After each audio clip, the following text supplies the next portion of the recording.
Hola, quan vaig entrar, 13 anys. A veure, jo he sempre disfrutat molt de ser fallera, jo he sigut d'esta falla, entré en infantils i després anir canviant, i jo el recorde com un any superxulo. A veure, quan jo vaig ser fallera major, les coses no se feien com ara, no n'hi havia tanta germanor com n'hi ha ara entre les falles, era una cosa un poc més independent. Nosaltres, les falleres majors de totes les falles, vàrem fer molta colla, que no era lo habitual, perquè no se juntàvem tant com se junten ara, te veies els caps de setmana en les presentacions i ja està. Pues a veure, és que quan jo vaig començar a ser fallera així, que tenia jo 13 anys, va ser en l'any 85, no n'hi havia tampoc la quantitat de falles que n'hi ha ara, entonces era molt diferent. Jo recorde, per exemple, ara,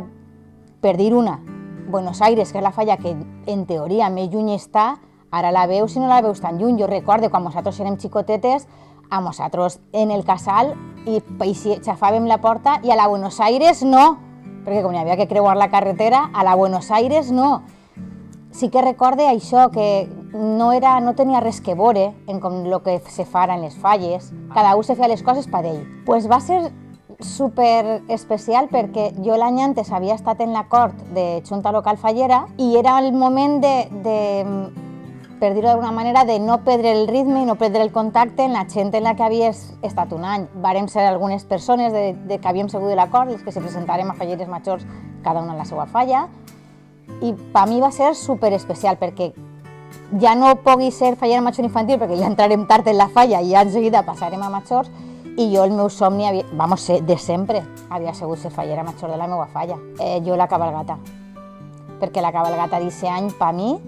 va ser, me va agradar tot i ho vaig gaudir tot moltíssim, però la cabalgata va ser molt especial per lo que t'he comentat antes, per la relació que teníem les falleres majors de totes les falles, perquè va ser una cabalgata superespectacular per totes. La meva fallera major infantil havia sigut fallera major infantil l'any anterior, con lo qual allà on anàvem ja me dia ja un poquet el que anava a passar i el que anàvem a fer, però va ser un any per mi molt bonic, perquè de sempre havia volgut ser fallera major. Jo crec que no vaig plorar, bueno, sí he plorat més en la vida per altres coses, però vaig plorar el que no se pot imaginar, perquè a més jo treballava en aquesta època en la plaça Espanya. Entonces, cremes la teua falla el dia 9 per la nit i entres a treballar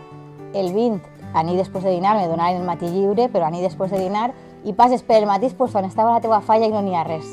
a Puig a l'oficina plorant. Però en la satisfacció d'haver-m'ho passat superbé i de, crec, haver representat bé la meva falla.